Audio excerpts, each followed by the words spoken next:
addressed us in the month of December.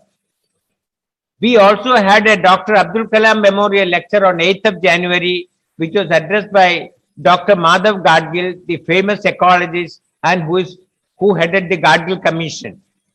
I would also like to say that the Chamber CSR fund has also got ATG exemption so that the tax benefit can be availed by donating companies and your CSR obligations can be met through the Chamber so that we can do something meaningful for the society at large. Coming to other activities of the Chamber, we had a session by Sri Vaidiswaran on changes in the GST law and how to ensure compliance. This was on 15th of January.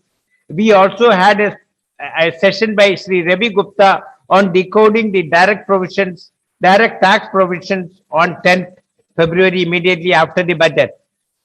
We have also planned a workshop on new labor codes by Sri Israel Inbaraj, General Manager TCS, on 19th and 26th of February. I would request the members and non-members to kindly nominate members as it's a paid session. Now coming to today's speaker, Sri Surjit Bhalla needs no introduction. In other words, no words can describe the multifaceted personality that he is. He is currently the Executive Director of India at the IMF. He was the member of the Economic Advisory Committee to the PM in NDA 1. He was the Chairman and MD of Oxus Investments, a New Delhi-based economic research, asset management, and emerging market advisory firm. He is the author of Imagine There Is No Country, Poverty, Inequality, and Growth in an Era of Globalization. It was published in 2002. Another book, which was published in 2012, is Devaluing to Prosperity.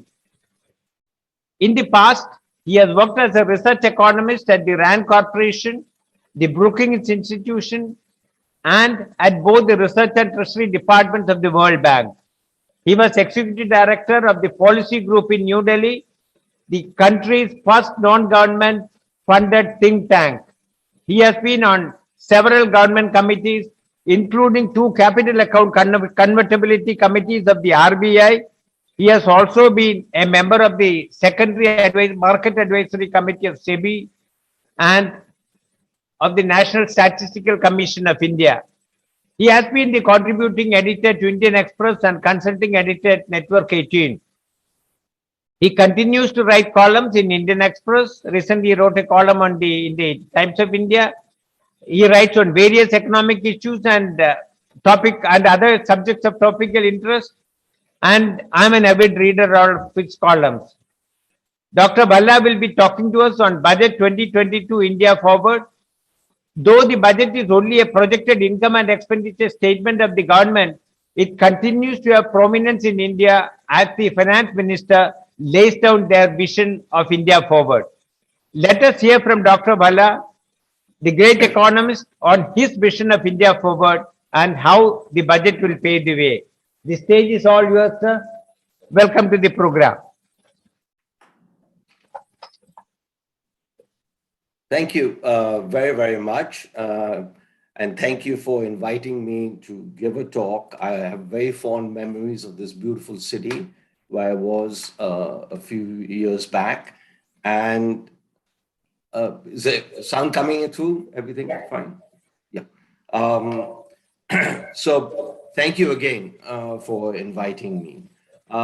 You had mentioned in your introduction, very kind introduction, thank you, about that I would be speaking on Budget 2022, but also the series is titled India Forward. So I'm going to take this opportunity to talk about the Indian economy and the way forward. And so now, for 3 decades, at the beginning of every decade, I have stated publicly in the columns that this is India's decade. And, I haven't been that far wrong, starting in the early 90s. I haven't been that far wrong, but our growth has been overshadowed by that of China. And so it was never India's decade. We were second for most of the 3 decades. Now, then, we had our gains were overshadowed by China, and India got into a comfort zone with Indian politicians and political parties, which this comfort zone, starting in around early 2000s or somewhere 2004-5, led to a decade of high corruption and missed opportunities. This has, I think, changed radically over the last 6 years, and that's what I will talk about. Let me make it very clear at the outset that I have never been more confident about making a forecast that I am making today. This will be the most talked about economy, one with the highest growth and one with the highest inclusive growth amongst all the nations of the world. And I will go through what is it that has happened that makes me confident in making this forecast or making this assessment more accurately. Let's go back to 500 years of history. And in 500 years of history, what we observe is that between somewhere around 1500 and 1980, India and China had the same per capita income in PPP terms. And since 1980, China has increased the gap with India. There was zero gap before, to about their per capita income is about 2.5 times. This is in PPP terms, 2.5 times that of India. Now, one of the big stories about development and about growth is catch up. You can't go on with very high growth for very long. China has done it more than most at somewhere around 9-10%. And actually India for close to 30 years has averaged close to 5.5, 6%. So we haven't done badly, but China has been the exception. Now China is slowing down. And independent of the pandemic, it is inevitable, it is in the cards, it's in the data, it's in the statistics, it's there for everybody to see. This is a natural process. What has happened as a counterfoil to China is India has brought about very, very major reforms. And these reforms will ensure that we grow at a very reasonable pace. Now, the IMF in its forecast has that India will be the fastest growing economy over the next 3 to 5 years. And with a growth rate of somewhere 8% plus average growth rate. It's 9% for this year, 9% for next year, and perhaps a little bit lower for the next couple of years. But by far, the fastest growing economy. So there is, as we all know, and I will go through the reasons why this expectation will be done. But let us now go, the world has gone through a crisis and the pandemic, which has enveloped the entire world. And it is very important that we both understand what that COVID event, pandemic, did to the various economies and how India reacted to the pandemic. In particular, how India reacted towards first the lockdown, and second towards handling the food distribution to the poor, which is an important. Remember, the food distribution to the poor went up from 5 kgs of wheat and rice to 10 kgs per person per month. And this is something close to 15 to 20% of the incomes of the poorest. So, and as you know, food consumption is the major item for the poor, accounts for something like 55 to 60%. And the government did absolutely the right policy by increasing the food subsidy to the poor. This has shown up, the average consumption in 2020 was a decline of 6%. So this is across the board, average consumption for all Indians. But the poor, by receiving this extra subsidy, were able, and for it being a larger proportion of their consumption, and therefore were able to sustain their livelihoods and keep it at the level that was there just before the pandemic. What is not recognized well in India is that before the pandemic, that's 2018, 2019, the poverty rate, the absolute poverty, what we call the Tendulkar poverty line, etc., in India, was close to 2 to 3% of the population. We've never seen this before. And, and we have moved to now we are a lower middle income country. So the poverty line is somewhat 80% higher than what it was before. So for India, it is now the 3.2 PPP dollars rather than the 1.9. So that's about 50% higher. And according to that poverty line, the fraction of poor are somewhere around 25%.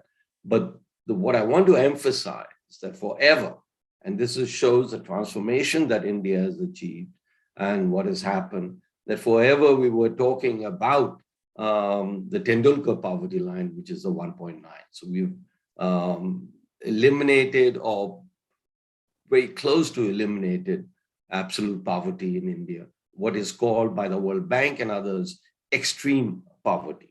So that is. Second, I want to dwell a little bit on, the pandemic. It's maybe one should devote more time to it, but it was clearly an event that dominated health, that dominated headlines, that dominated the countries. And one aspect of that pandemic was lockdowns. Now, India, very early on, somewhere in July or early July, switched away from lockdowns to a much better policy of targeting those that had been affected by the pandemic, rather than take the sledgehammer approach of lockdown, which many countries continued, and even some countries are continuing to do it.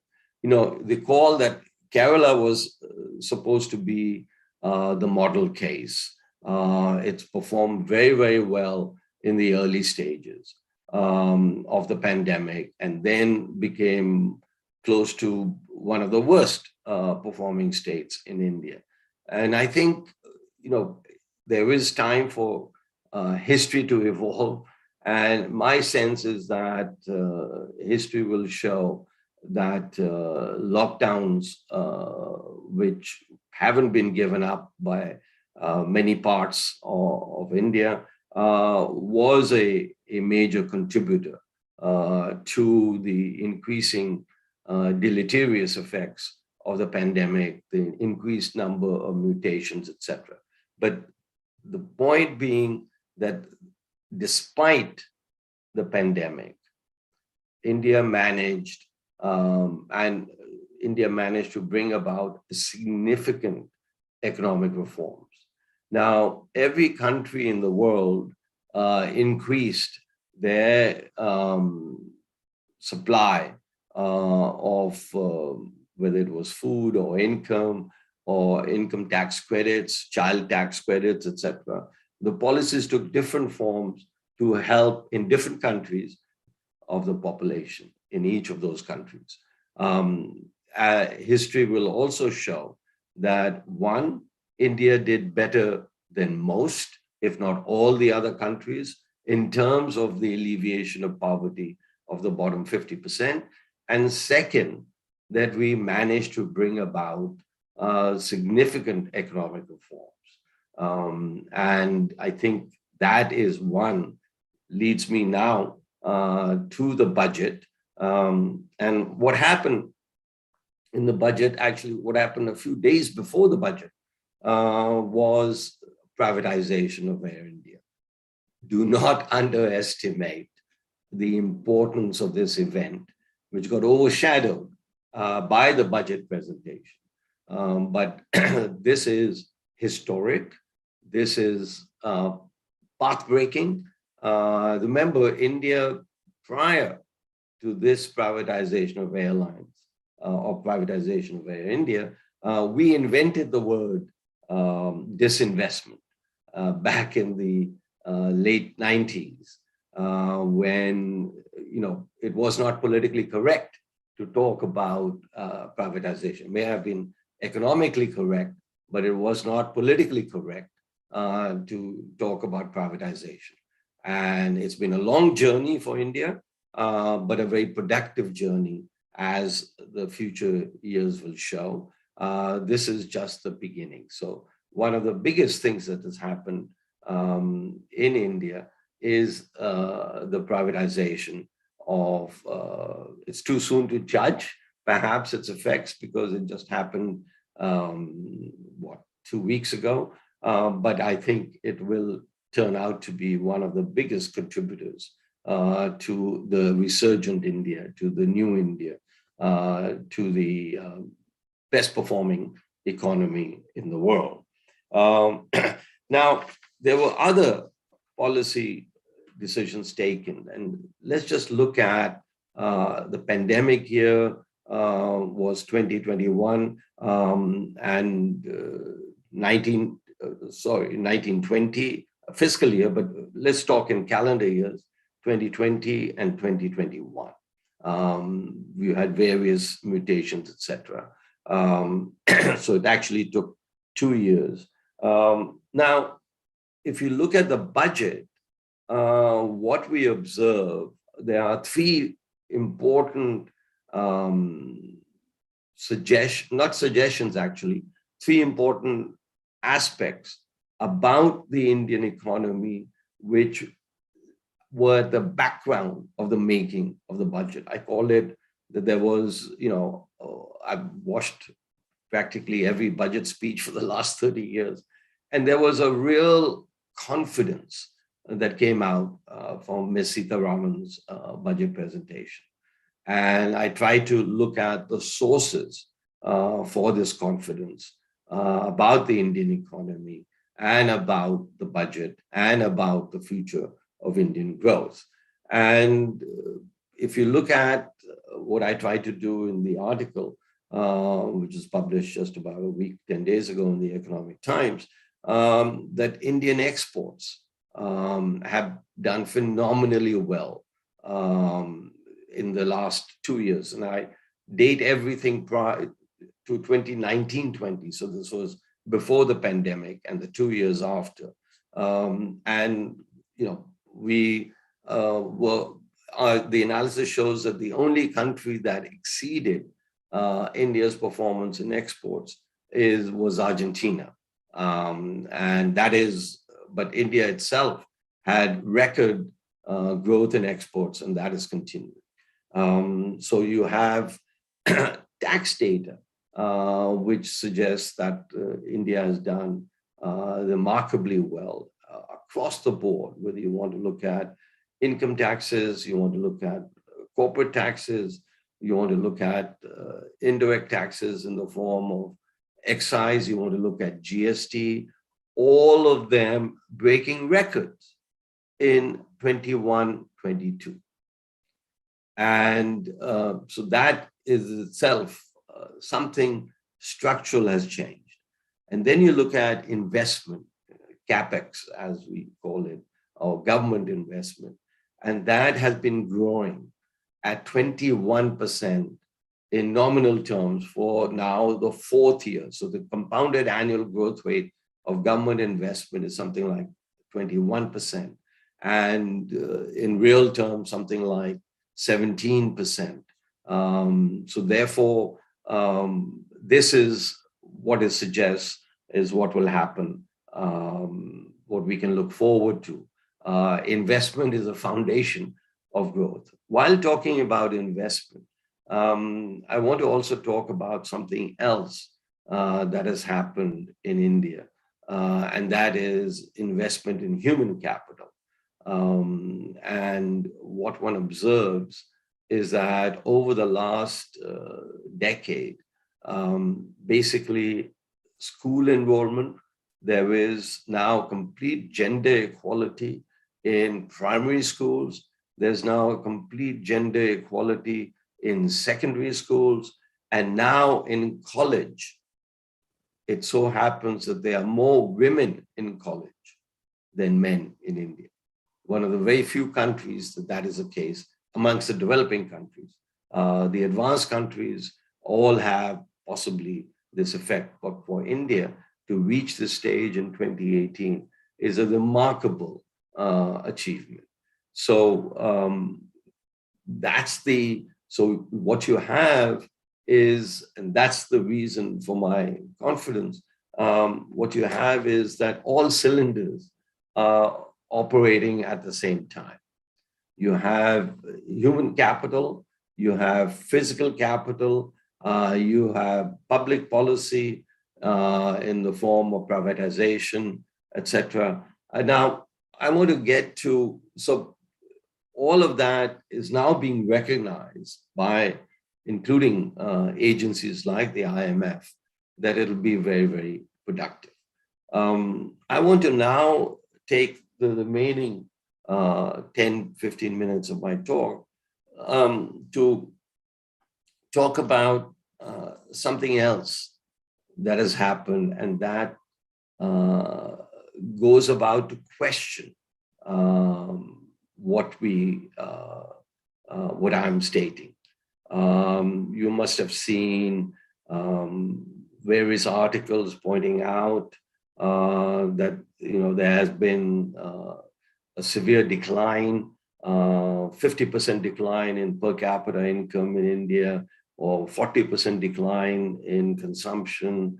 All of this stuff, and including there are prominent displays of data showing that female labor force participation rate in India is something like 10%, which is the lowest in the world and lower than all the other traditionally low labor force participation rate countries like Saudi Arabia and Yemen. Now, Saudi Arabia now has female labor force participation rate of something close to 30%, as does India. But what we have is that this kind of data gains, or this kind of analysis, or this kind of forecast gains currency. And I think this is most unfortunate.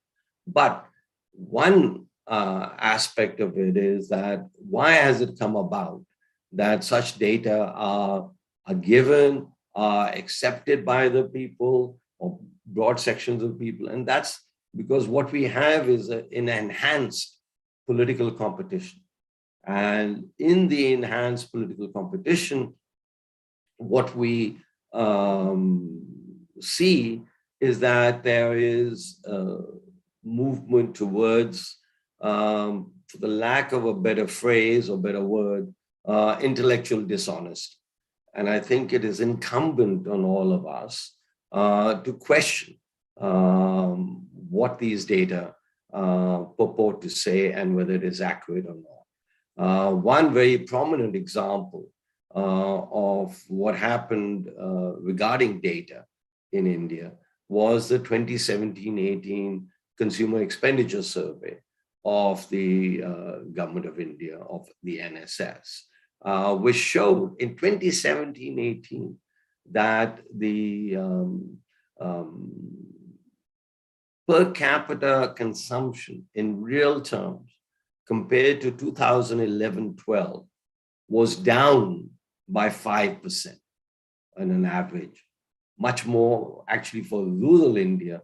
The data shows, the leaked survey data shows there was -8%, and for urban India +2%. So the weighted average is somewhere around 5.5.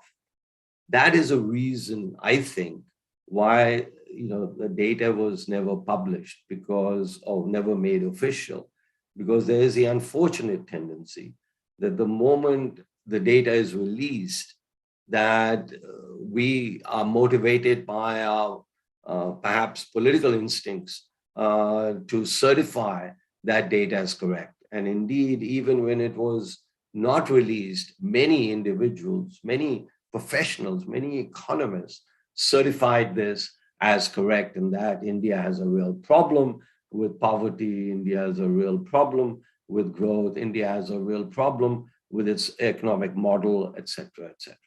So I think my plea is that, look, and I was at, I had said publicly in writing and in talks that the government of India should release that data in order that the world find out how bad that data is.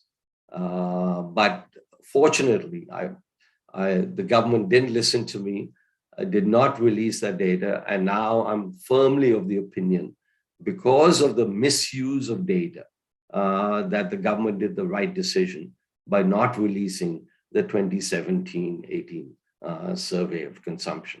So then you have a recent story that, and on the front page of leading Indian newspapers, that there was a 50% decline in per capita income in India in 2020-21.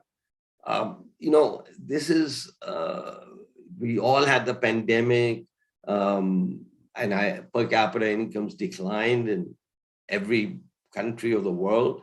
But how do we come up with these outlandish estimates? And how are they accepted? That's my plea. Why and how are they accepted without question? If you give the evidence that, listen, this is the case, then one can understand that it is based on some realistic analysis. But to just base it on a survey that you did, and we really have no way of knowing how well the survey was done. We have the example that I just provided. Even the NSS survey showed rather a significant departure from reality. So private surveys can be expected to show a higher significant departure from reality. So I think, this was not there in India before. And I think it has happened over the last 5-6 years with the change in political regime is the only correlation I can take.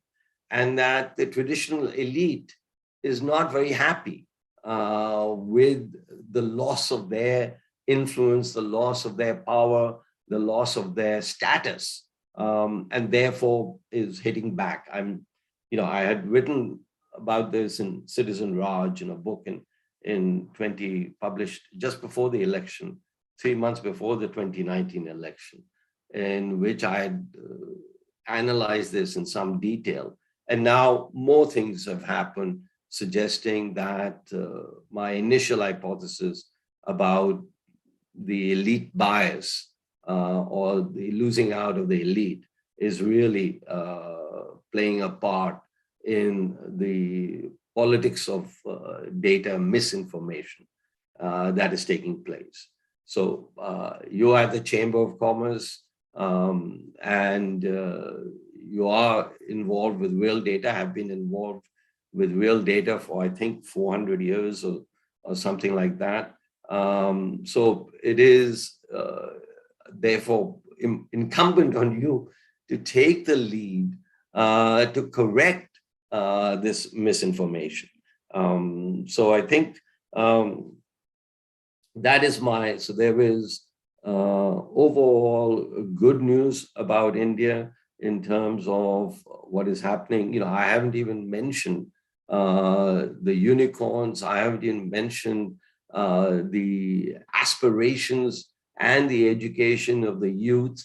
I haven't even mentioned how practically no matter what index you look at, that there is a resurgent Indian economy underway, and that structurally it is much more than ever before in the direction of inclusive growth. The NSS data for the labor force data, what is called the PLFS, which has been released.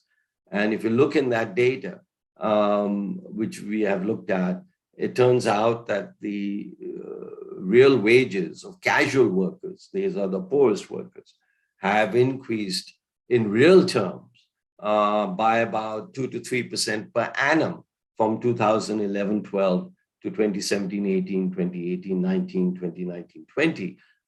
Whereas the salaried workers, these are the top-notch workers, those who obtain salaries, has stayed constant or just barely risen by 1 or 2% in total. So this is a sign of a very inclusive growth.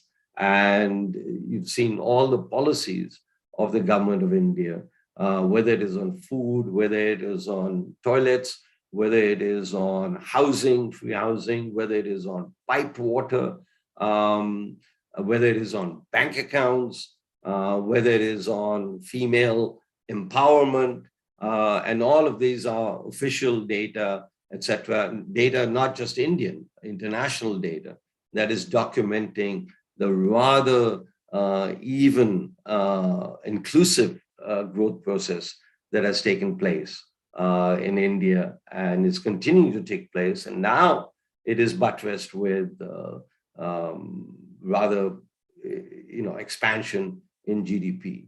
I will conclude by, since I've mentioned about what I phrased as intellectual dishonesty, let's just look at, the failed land agricultural reforms. And it turns out that I've been following it for now close to 30 years. And I've been in committees that has examined this. Others have been. And for 30 years, this has been constantly talked about, that agriculture needs reforms. When the 1993-94, the first set of reforms, major reforms, one of the most unfortunate aspects of that reform was that it did not touch agriculture. And as you know, one of the first areas of reforms in China was agriculture. So we have to really take a hard look at what our policies have been towards agriculture.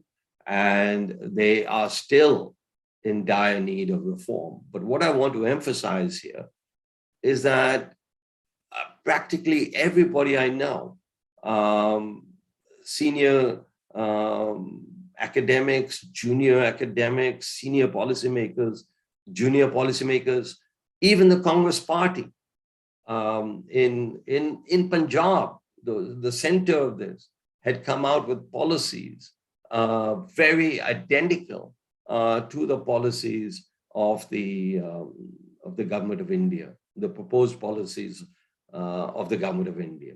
And then the politics of misinformation and the politics of, pure politics took over. And suddenly you have the Congress party, and you have, all the elite in the world getting together and saying that these reforms were detrimental to agriculture, were detrimental to the poor, detrimental to the farmers. And I didn't, see much pushback from academics, from our old policymakers. That listen, this is a reform that has been taken part every year in India for 30 years. And every year they have come out with these recommendations. And every year these recommendations were not accepted until finally the government did propose these reforms. And I think was a real tragic day for India. The when the reforms were withdrawn because of really extreme political pressure, but I think by the opposition, such that leaving no alternative. And the same thing had happened with privatization. You've seen that you're at the Chamber of Commerce. The same thing had happened with reforms, that there was always the interest groups that intervened not to make that policy, and succeeded until now. With Air India, the path is now somewhat clear. So I think it's incumbent on all of us to celebrate the Indian economy. The fact, it's not to say that all problems are solved. It is not to say that we are,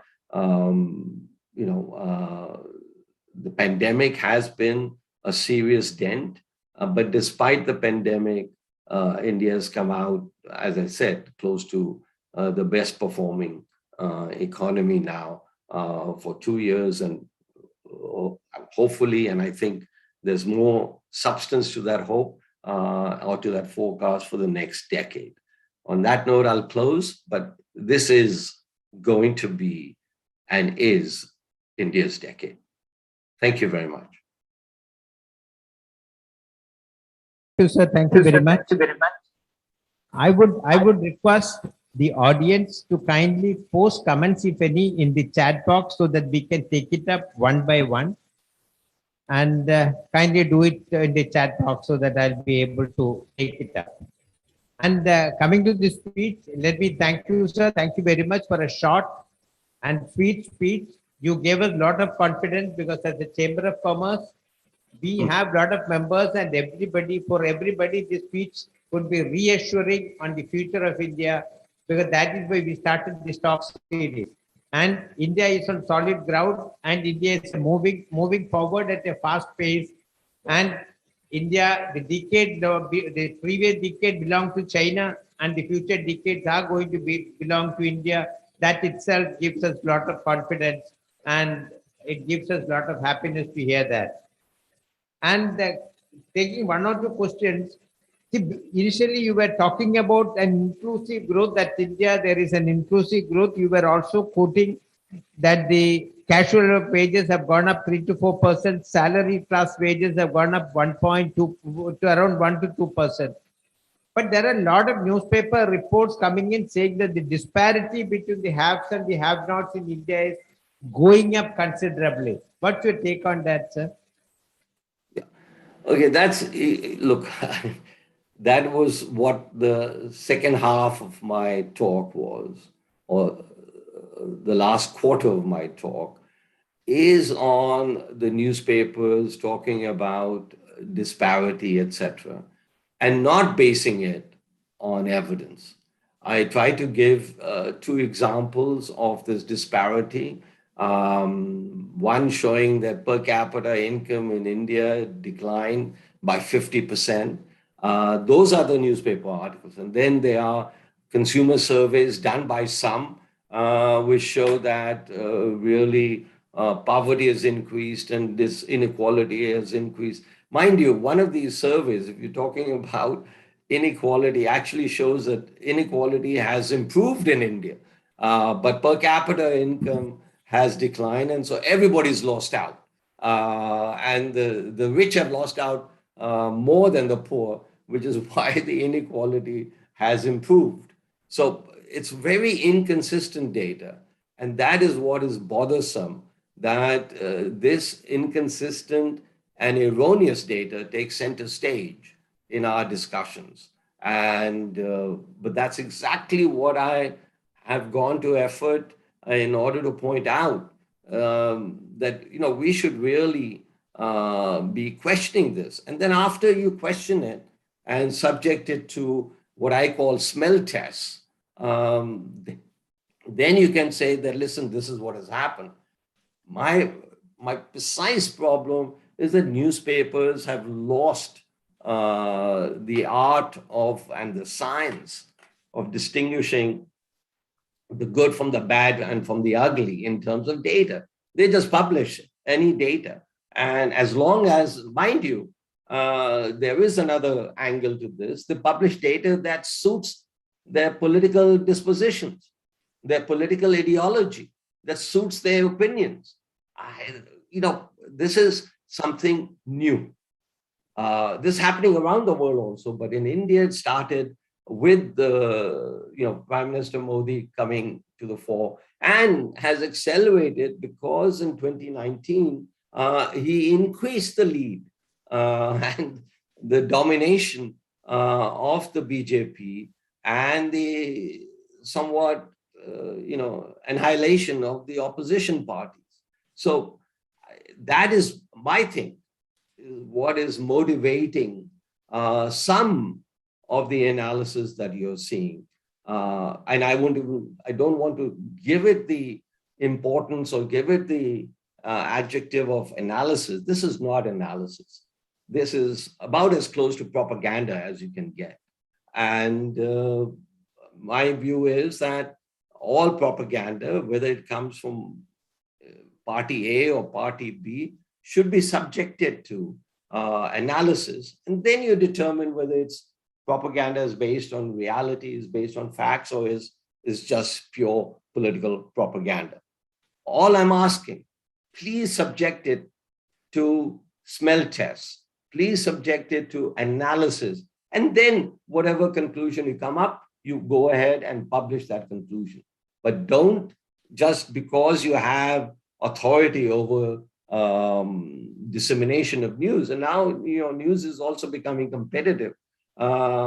People will accept it less and less. In the olden days, you dominated the news space. A few newspapers dominated it. Now there's the web and everything else. So it's becoming difficult for the old elites to hold on to their propaganda or to convince people about their propaganda.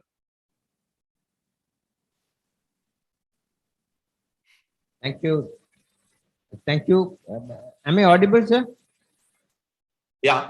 Yeah. Thank you. Thank you. Thank you very much. See, you were saying that the economy is going to grow at around 9% for the future 2-3 years and all that.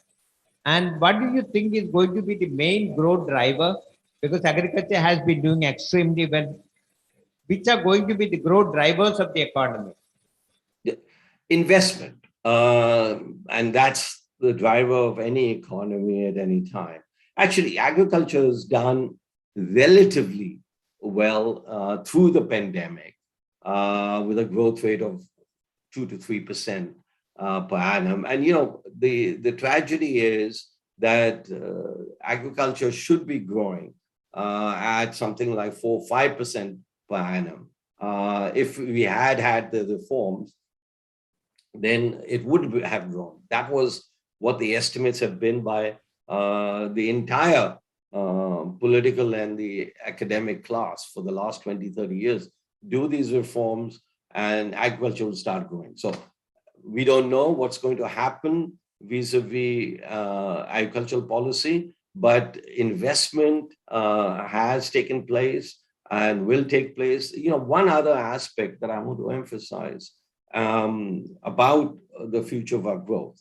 Look, we grew at a very reasonable pace until about 2017-18. And at that time, we began to follow a very, very tight monetary policy.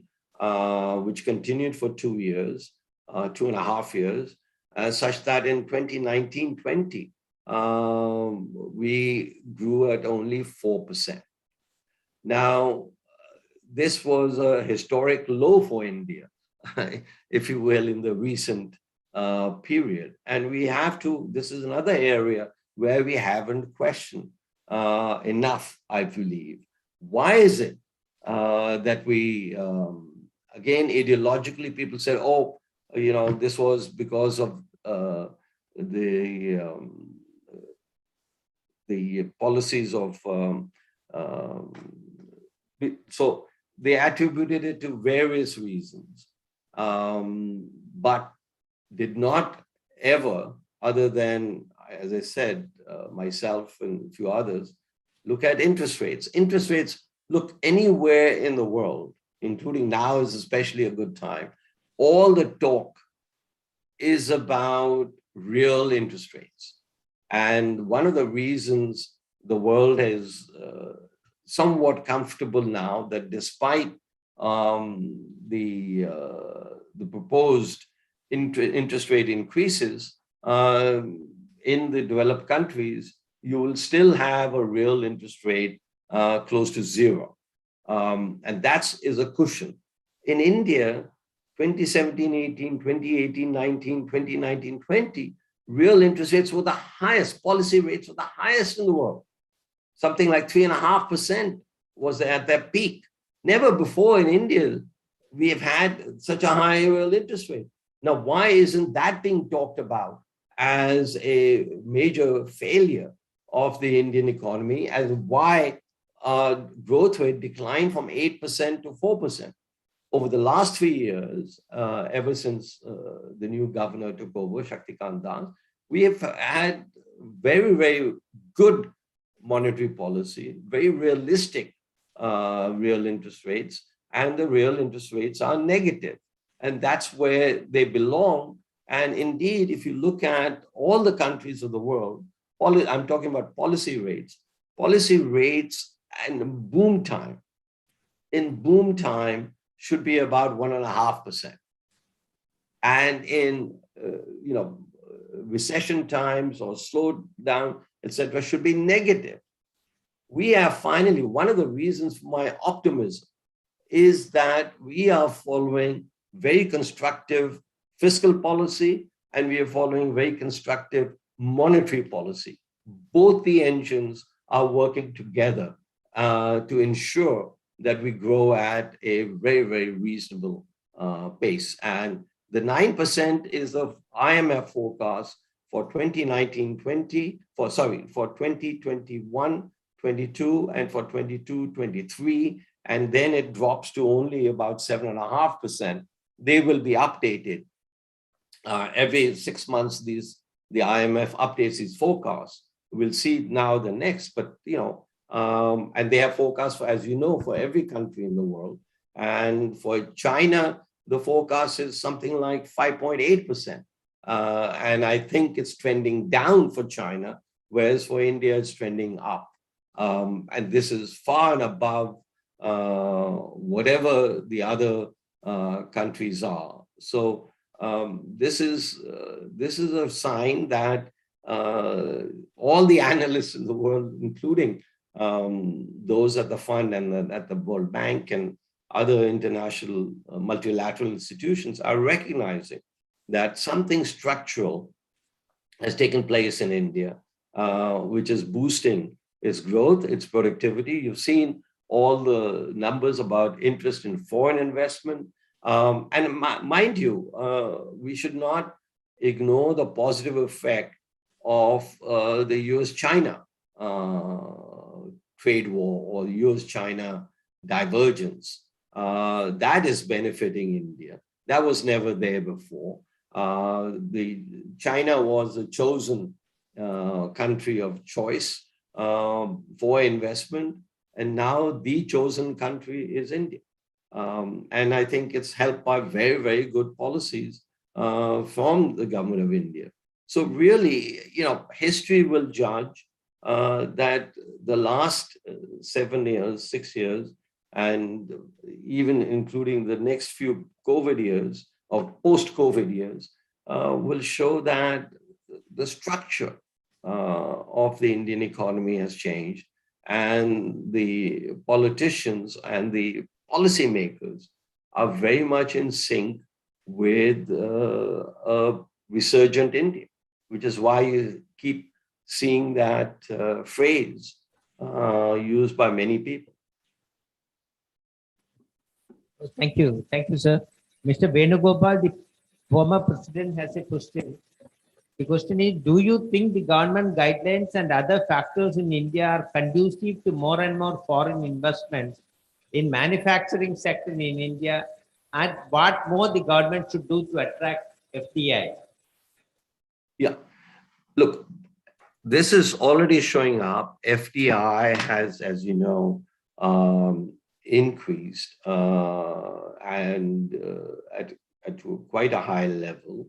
And when I mentioned exports, that we were the best performing economy in exports other than Argentina, I was only talking about manufactured exports. And that's where we have faltered in the past. Now it is the case that this sector, the services sector, was always doing well.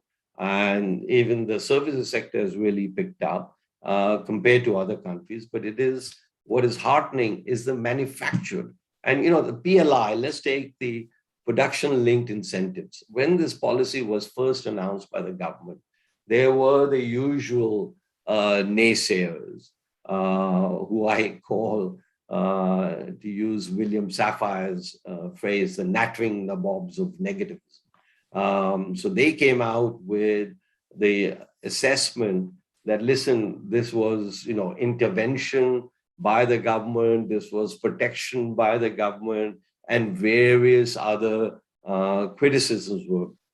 Thankfully, the government did not listen to that criticism. And now it's turning out that many people and foreign investors, including from Japan, etc., are acknowledging the positive role that production-linked incentives is playing in their investment decisions, in their FDI decisions towards India. So I think that's another. Our trade policy has gone through a significant change. I was privileged to be a member of the high-level committee, which submitted its report in 2019, and on exports. And we had looked at that, listen, India needs to do a lot of things to improve its export growth. And that indeed is what has happened and will continue to happen. So, my plea is to all the critics, etc., please point out what policy is not working in India, whether it's terms of inclusive growth, whether it is in terms of aggregate growth, whether it is comparative growth. This is, I've been a student of economic policies in India and the rest of the world, and this is by far the best time, the best data on India, and it is sustained. It is not just a one-year event. Remember when the 93-94 reforms came into being, for 3 years, we grew at 7%. And after that, the growth faltered to something like 4 and 5%. So, we've done well. But now we're doing exceptionally well. Thank you. Mr. Ajit has a question. He is basically talking about the reduced consumption. And the question is inequality in wealth distribution the main reason for reduced consumption? I didn't get that. Sorry. Did inequality, what was the question? Is inequality in wealth distribution the main reason for reduced consumption? Inequality. So I think you mentioned wealth distribution. That's right. Yeah. And I don't, that, first of all, the data on wealth is very, very problematical. The second, as I wrote in my book, The New Wealth of Nations, which was 2017-18, that for 99% of the people, the wealth that they have is human capital. And it is in human capital that our wealth has really, and it is a human capital wealth that leads to increases in productivity, that leads to increases in income. And that has gone unrecognized. And, because of the one other, if I may be permitted, sir, on this whole inequality of wealth inequality is the 0.01%, 0.001%, and 0.1%, and even 1% growing at a fast pace, okay, and faster than the others. I'm not questioning that is happening. It may be, it may be not, but let's take it as given. Well, where is, inequality is the distribution of 100 percentiles, not just of 0.1 percentile. So what has happened in the case of India and many countries is that this 0.1% is taking away from the top 2%. So their share is going up and 0.1 is excluding the 0.1 or 0.5. So it's not affecting the Gini at all, the inequality at all, because you're taking away from the rest of the rich people. You're not taking away from the poor. Inequality has to do with the consumption of the entire population. So this is another leading indicator that suggests that this kind of analysis is very, very weak. And then you have, there's a Piketty came up with that in the US, and I've discussed his data vis-a-vis India, but let's take the US, that the top 1% share of income in US now, where we have a lot more data, has gone up from something like 3% in 2009-10 to 22% in 2021-22.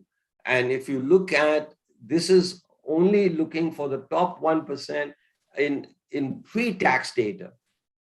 If you look at post-tax data, the share of the top 1% has gone up by 3 percentage points, from 9 to 12%, not from 9 to 22%. And this is again, this phenomena of massaging data for, easy digestion by people with particular proclivities, political proclivities, ideologies, is becoming common around the world. I don't deny that, but it is incumbent on us to subject this data to exactly this kind of scrutiny that I have attempted to do. Whether I've succeeded or not is for you two and others to judge, but that's my plea. Please subject all of this to, don't accept it at face value. This is 2022, and there are, a lot of sophisticated people around and analysts around who can do. So everybody's doing this. Subject me to the same scrutiny. I've always, if you look at my articles that you were kind enough to mention, every article that I've written is based on data, including on cricket. So I don't have opinions independent of data. And all I'm asking, please provide data for whatever is your view, whether it's on whether Kohli is a good captain or something else. Just let's do, now data is much more easily available, disseminated. So therefore, there's no excuse for not looking at the data and to examine what it suggests. Thank you, sir. On data, there is a question from Malati Santanam. She's asking, we spend more resource on data collection at different levels. More duplication and wastage is also witnessed Is there any single data portal for all economic parameters like Niti Aayog or somewhere? Niti Aayog for SDGs, Sustainable Development Goals. Yeah, okay. Look, efforts are being made and should be made on improving data collection. Absolutely the case. And I think some of that is beginning to happen. This is the, the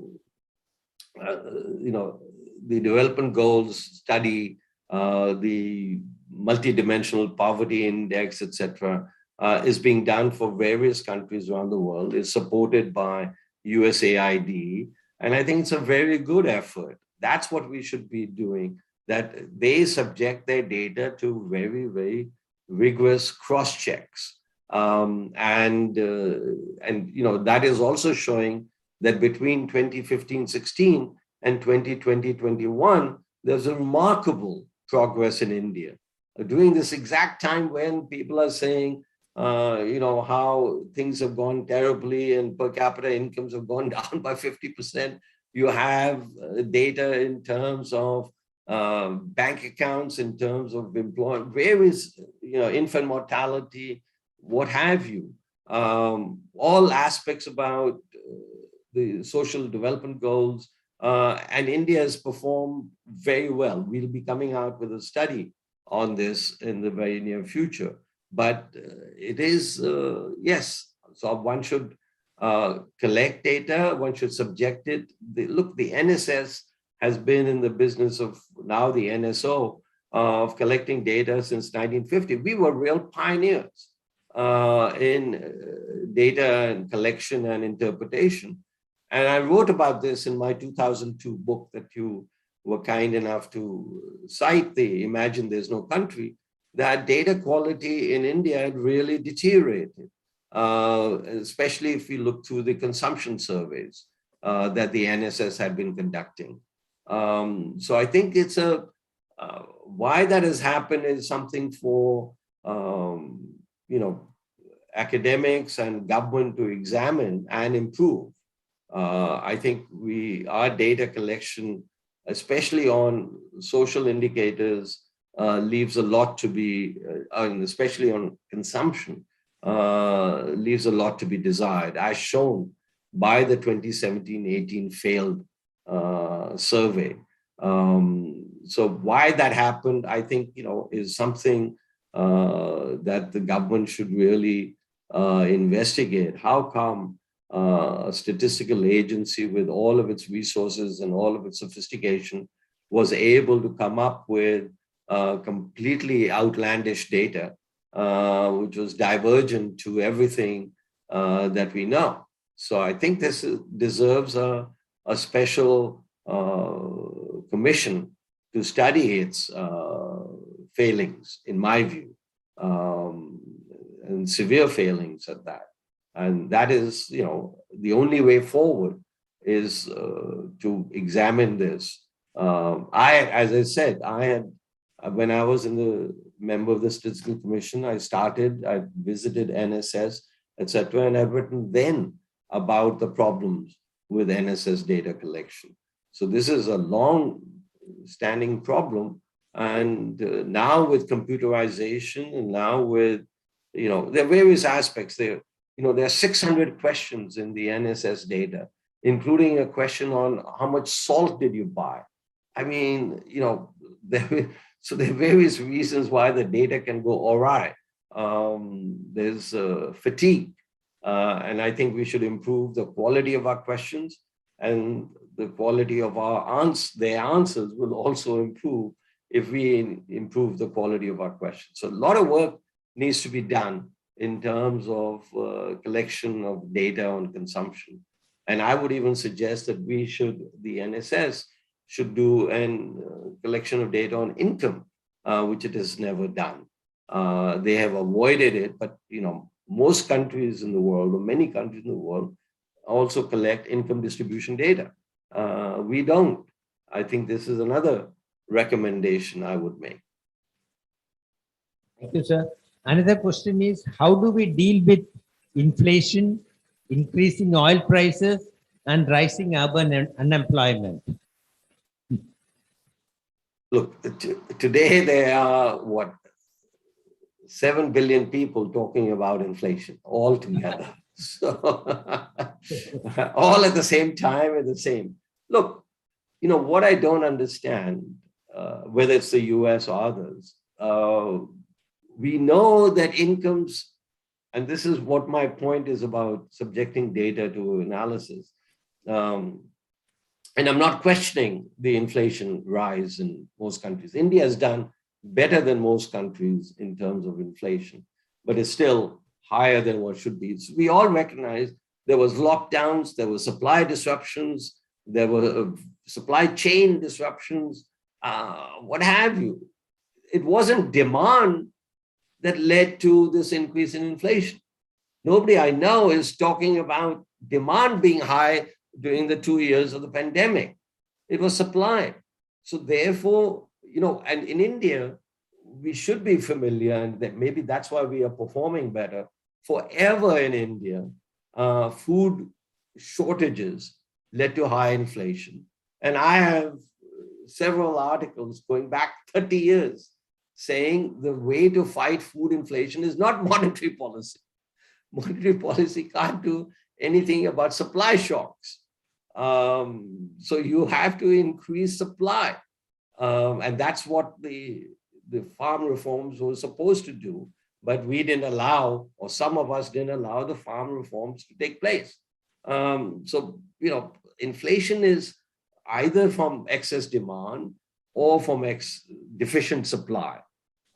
This is very much a case around the world of deficient supply. And, when you lock down every country in the world, what do you expect? And this was, official policy in 150, 160 countries, having a lockdown. And for extended periods of time, not for 1 month or 2 months like we had in India, but this is for 2 years. I mean, some stock taking has to happen. Some analysis has, and one point about the lockdowns, it was very, very non-inclusive. It hurt the bottom 50% more. It is the elites who are very comfortable with the lockdown, who can stay in their rooms and pontificate on Zoom, like I am doing. But, this is, why governments around the world, and it's happening even in Canada now, they're not allowing protesters. I mean, I think there has to be some stock taking. This is an elite-driven policy. And for those of us who have been concerned with poverty and income distribution, as a lot of this discussion has been, and what is happening to real welfare, the real welfare of the elites has improved, but not for the rest. So let's recognize that that's what the problem is. Thank you, sir. Mr. Lakshmi Narayan has a question. Basically, the question is on the reformative agriculture policy, whether it will change the rural farmers for marketing and entrepreneurship. But I think the government has taken a backtrack on that, right? The agriculture policy.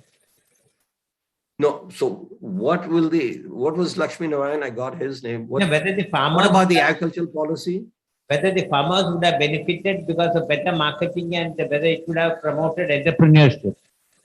Okay, look, let us look at what the agricultural policy has been, and it's a procurement policy, and what was proposed.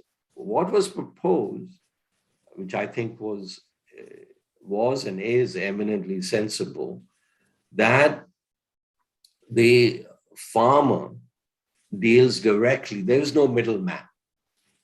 Okay, all said and done, you can go through whatever pronouncements you make. There was no middleman or middlewoman. There's no intermediary. You are at the Chamber of Commerce. If the middleman takes away most of the produce, you will fire that, or your firm will go out of business. So here, the government is being made to go out of business with its increased deficits, etc.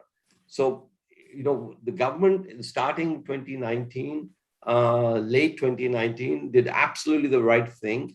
You want to take care of farmer income. You do not do it through the pricing mechanism. You do it through transfers.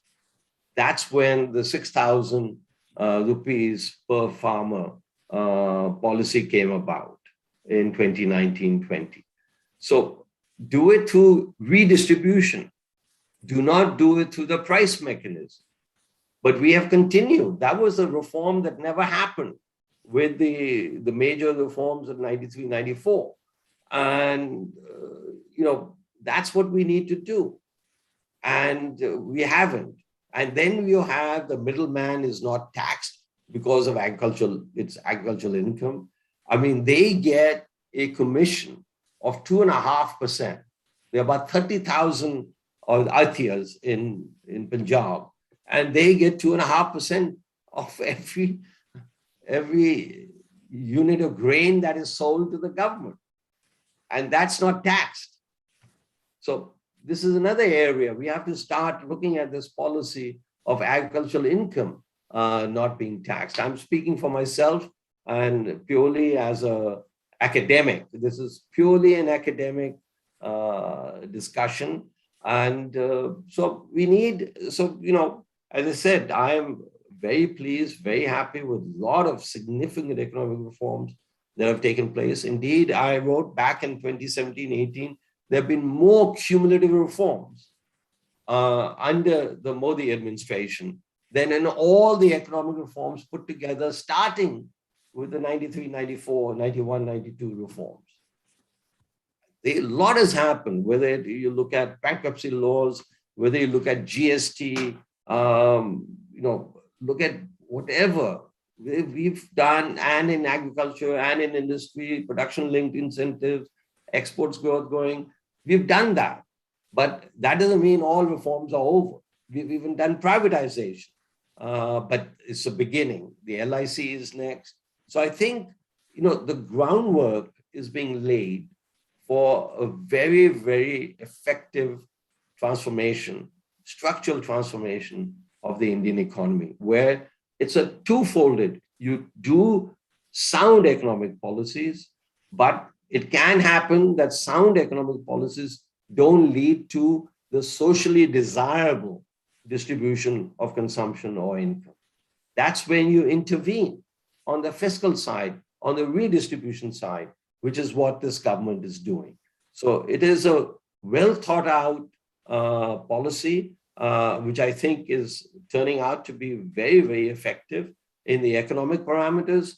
And I think as a political forecaster, it will also show dividends on the political side. We saw real, genuine dividends coming out in the 2019 national election, and we'll wait and see for the 2024 election. But I think this is a win-win policy. Good economic policy, good redistributive policy, and good growth policy, all combined. Good politics is good economics, and vice versa. It's a good economics need not be good politics, right? No, it is. I think good economics is. Sometimes with the farm laws, good economics, according to some, is not good politics, but it wasn't meant to be that way. Absolutely. When even the political opposition, the Congress party, supported it in Punjab, and then you have, I think that's one of the books I'm going to do once I'm not here is, look at deep into what happened with why did agricultural policy, what were the interest groups involved in thwarting agricultural reforms. Thank you, sir. Because of shortage of time, I'll go to only one question. And I'm sorry, Venu, I'm sorry, Mr. Shekhar, that we don't have time to take up your question now. The last question is, as an economist, you also might have looked at Kerala. What's your assessment on Kerala forward? Well, look, I have done statewide analysis. Look, the interesting thing about Kerala and was way back, the living standard indicators in Kerala, whether it is schooling, whether it is health, have been the best in the country. But this, there was a big debate in which I also took part in the 60s and 70s and 80s as to whether, Nobel laureate Amartya Sen really touted the Sri Lanka model and the Kerala model of development. And it turned out that for both of these, one state, one country, that the good performance on health and education indicators go way, way back. Sri Lanka had a food stamps program starting in 1918, much before the US came up with it in the mid 60s. And the education program also going way, way back. And the same thing in Kerala. So I think the human capital and social indicators, they've always done very well. The question is, and this needs another detailed study, how well they have done with respect to the rest of the country or rest of the states, and in terms of economic growth and in terms of redistribution. That study needs to be done, but I will be working on that, as well as several others are working on it. So. Thank you, sir. I would, the question was from Mr. Sam Matthews. Now I would request leading chartered accountant in Cochin and the vice chairman of the Cochin chamber, Mr. Veeramani, to say the vote of thanks. And thank you, sir. Thank you for the wonderful lecture. We are getting a lot of rave reviews in the chat box here and in our personal mail IDs and all that. Thank you. And over to you, Mr. Veeramani. Respected Speaker of the Day, Sri Surjit Bhalla, and all those who have logged in today. What has the game of cricket got to do with Indian economics? Well, if there was no economics involved, would you have seen 12 corporate CEOs who are otherwise busy in their own business domain aggressively participating in the IPL mega auction over the last Saturday and Sunday? This is what happened last week. But we have today with us who saw this economics a decade ago and explained in detail in his book, Crickonomics. If Surjit Bhalla could visualize the dominance of one-day cricket, its shorter version T20, and the wider television spread and the money involved. It was then a surprise to many that a person who was otherwise into economic research and analysis or public finance also had a yen for applying statistical modeling to cricket. When such a person who could perceive this 10 years before talks about Indian economy and its way forward with strong conviction, we have no reason than to accept it at face value. We are also very glad that he has taken it upon himself to make a study on Kerala, and possibly we have a day when he would come back to us and to talk more about Kerala. I'm sure his views on Air India disinvestment as historic, the intellectual dishonesty, the agricultural reforms, the data survey, and the real interest rates, etc., are bound to raise eyebrows. But the conviction with which he was talking on each of this is definitely a welcome one. We at the Cochin Chamber of Commerce and Industry wish to place on record our gratitude and thanks to Sri Surjit Bhalla for his straightforward views on India Forward, the fifth talk of the series, especially for joining us from Washington at this early hours of the day. The Chamber also wishes to thank all its members and well-wishers for the excellent patronage extended to us by logging in large numbers, which was encouraged us to rope in more and more celebrities in the days to come. We owe a great deal of thanks to the sponsors who are lending continued support to this program. I would conclude by just recalling one of his articles where he said, "What is mine, and what is yours is negotiable." Thank you. Good night. Thank you very much.